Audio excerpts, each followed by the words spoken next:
stone demands a sacrifice. Of what? In order to take the stone, you must lose that which you love. A soul for a soul. I dreamed of a day, a moment, when you got what you deserved. You kill and torture, and you call it mercy.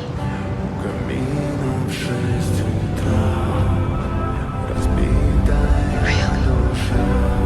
Tears?